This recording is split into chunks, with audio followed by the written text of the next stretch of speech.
5 հաջող մոտեցում և Եվրոպայի առաջնության երկամարտի արծաթե մեդալ։ Հայաստանը ներկայացնող Սամվել Ադիբեկյանը Կոսովոյի մայրաքաղաք Պրիշտինայում ընթացող ծանրամարտի մինչև 15 տարեկանների և պատանիների Եվրոպայի առաջնությունում դարձավ փոխչեմպիոն։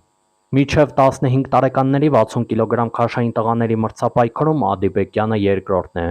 Մինչև կդիտեք նրա մոտեցումները, կխնդրենք ակտիվ հավանել տեսանյութը, այսինքն լայք դնել։ Ովքեր էլ դիտում են տեսանյութը, բայց դեռևս բաժանորդագրված չեն ամենահայկական և ամենասպորտային ալիքին, կարող են միանալ։ Շնորհակալ ենք մեր կողքին լինելու համար։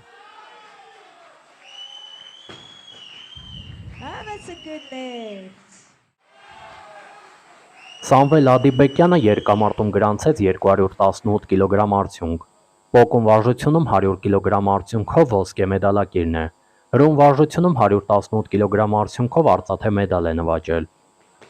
Երկամարտում, ինչպես նշեցինք, ևս արծաթե մեդալ է նվաճել։ Միայն վերջին վայրկյաններին Վրաստանի ներկայացուցիչը կարողացավ շրջանցել նրան։ Ի դեպ, Ադիբեկյանը թիկունքում է թողել Ադրբեջանը ներկայացնող Հուսեյնովին, որը փորձում էր ամեն կերպ առաջացնել Հայաստանի ներկայացուցչից։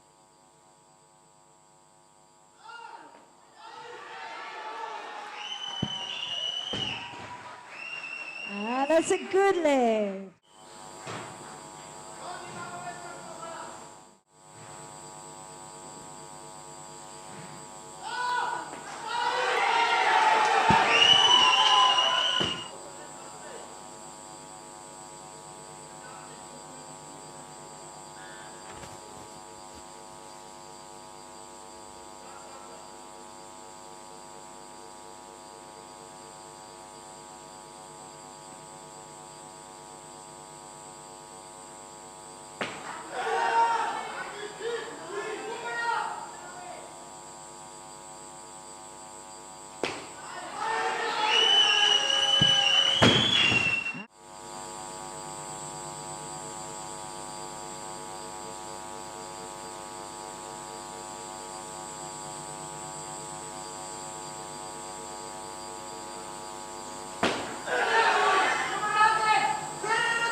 Good lift.